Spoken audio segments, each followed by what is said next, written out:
Hi everyone, welcome to Itsy Bitsy's live read from the Sister Pact, Home is Where the Heart Is by Jacquie Biggar. Introduction. What are you thinking? Levi asked, his lips lifting in the familiar quirk that managed to do odd things to her pulse. How surprised I am that we got through the day without a single argument, she taunted, with a grin of her own. He reached out and grasped her hand, resting on the seat between them. I'm glad you agreed to come out with me, he said, his thumb caressing her palm.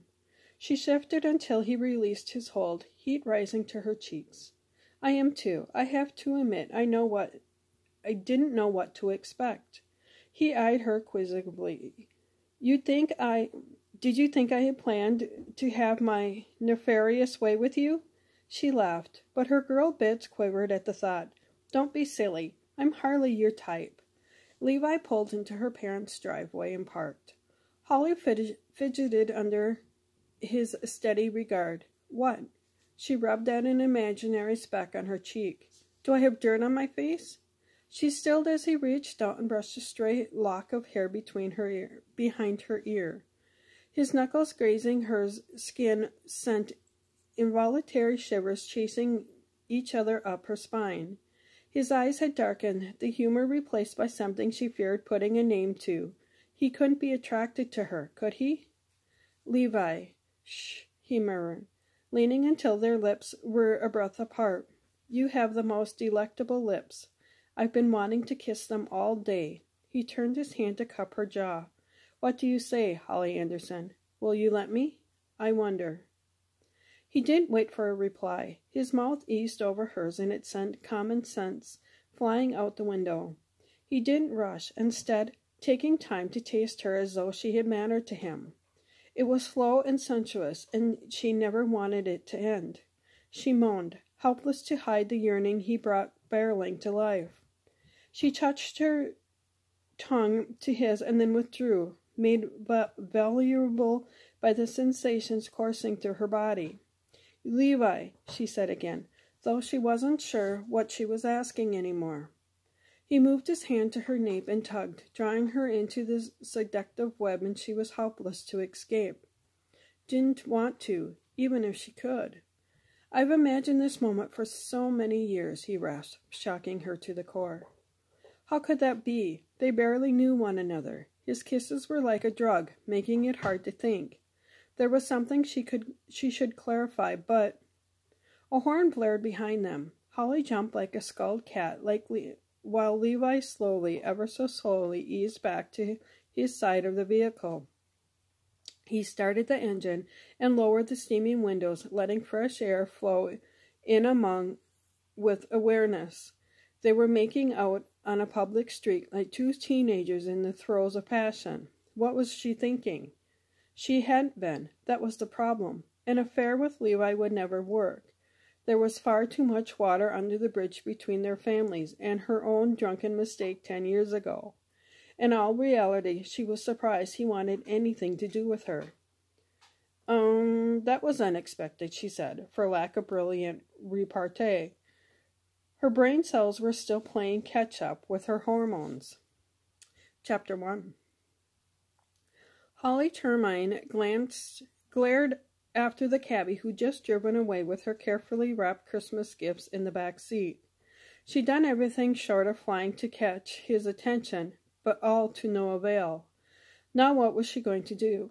She hadn't even caught the number of his taxi. The car was blue and white, and the cab driver had been an older man with pictures of his 2 grandchildren taped to his dash. That's all the information she had. What a mess. The bluebird of lost hopes, a.k.a. the cab, disappeared into the busy Victoria traffic, leaving Holly alone to face her past. She swallowed hard and turned toward her parents' imposing 2-story townhouse. The small day blended with the gray stone and black iron accents had that intimidated her as a child. Nice to see some things remain the same. Sighing, she tightened her grip on the carry-on bag she limited herself to for the flight.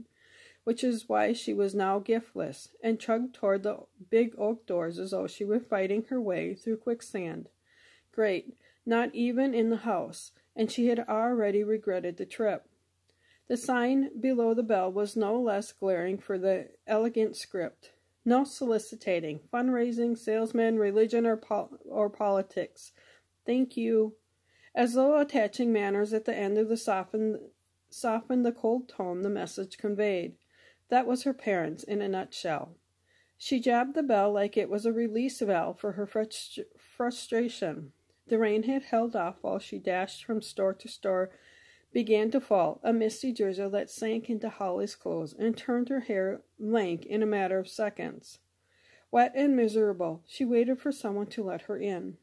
The door swung back, revealing a yawning black maw, and so it seemed in that moment. The one person Holly had hoped to avoid stood in the entry, her sister. Holly, Susan looked down the slender, too-perfect nose. You're late. Holly blew a wayward strand of her wet hair away from her face and tried to ignore the tick developing over her right eyebrow. Well, I'm here now. Better late than never, right? She glanced over her shoulder at the curtain of rain.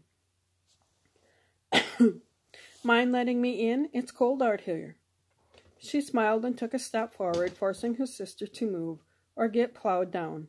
The grand entrance was just as inhospitable as she remembered. Dark wood climbed the walls, while marble tile covered the floor like a layer of ice. 8 years and nothing had changed. Where are they? She asked, though she knew the answer by glancing at her watch. 5 o'clock. Time for pre-dinner drinks in the lounge. Mom and Dad? Or Stephen? The nervous tap-tapping of Susan's glossy black pump told Holly she wasn't nearly as calm as she pretended. For her part, Holly couldn't control the fluttering in her stomach at the thought of seeing Stephen after all these years. Her sister looked older, harder. Maybe married life hadn't turned out like she expected. Was it wrong Holly had hoped that was true? I just arrived, Sue. They'd both used nicknames for each other as children. Can we save the arguing until tomorrow? I'm beat. Susan's expression softened as though she too regretted the distance that had grown between them. Halls, we need to. Who is at the door, darling? Your parents are acting even stranger than normal. Stephen approached from down the hall, and his view obstructed by his wife.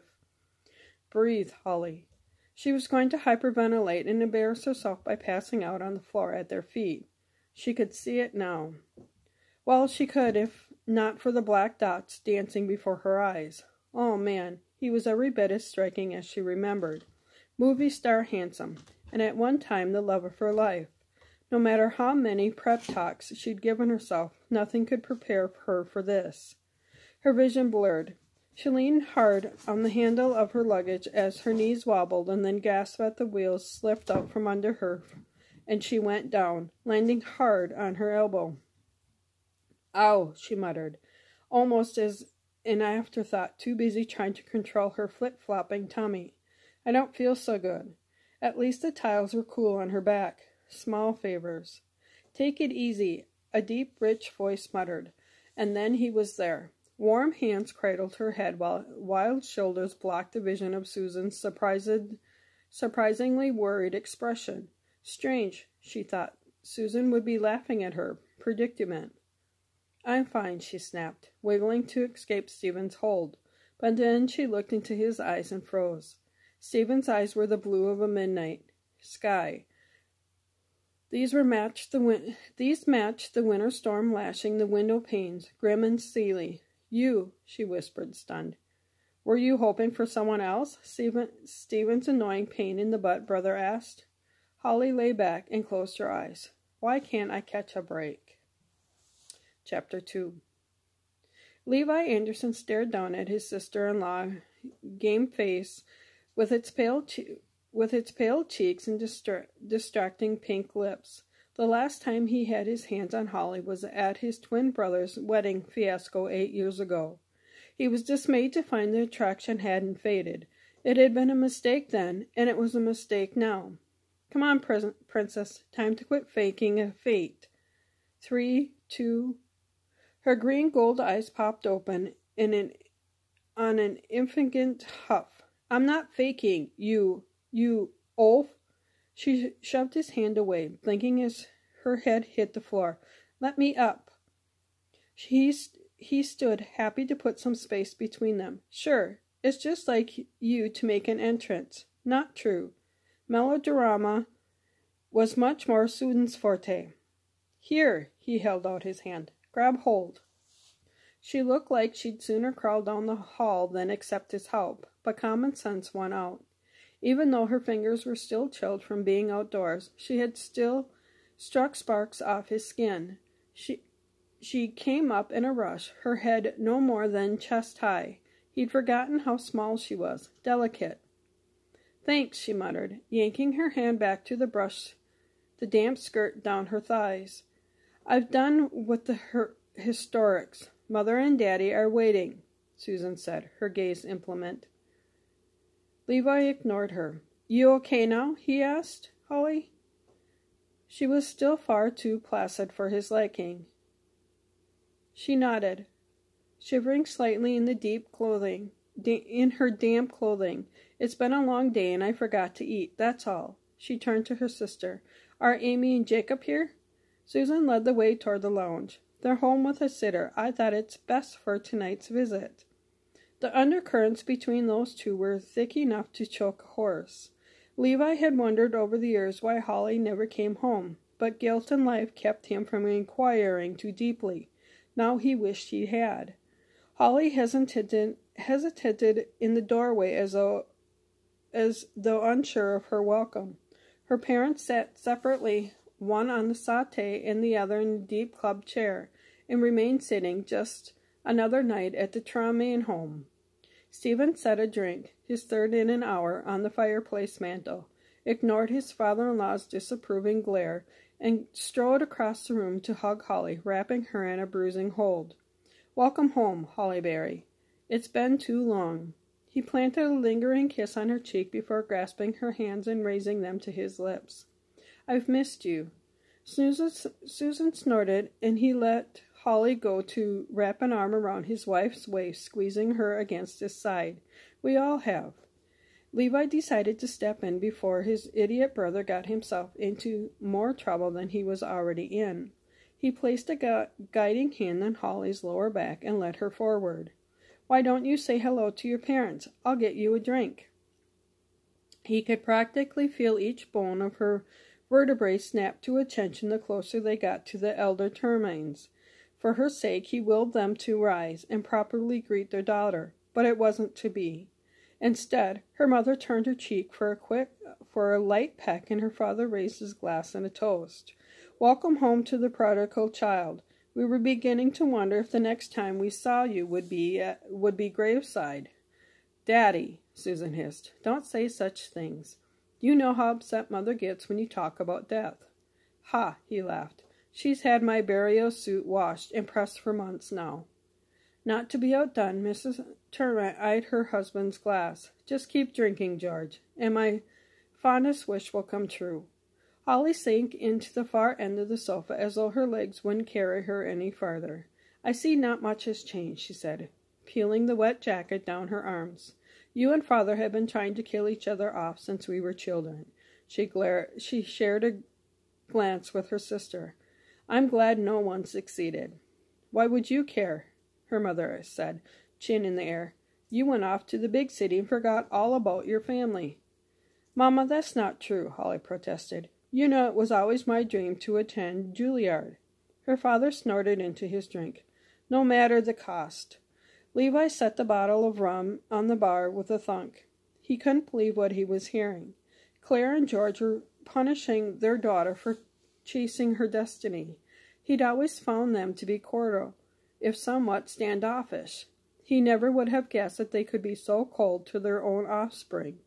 He traded a glance with Stephen, who did little more than shrug, before carrying the rum and ginger drink to Holly. Drink this. It'll warm you up.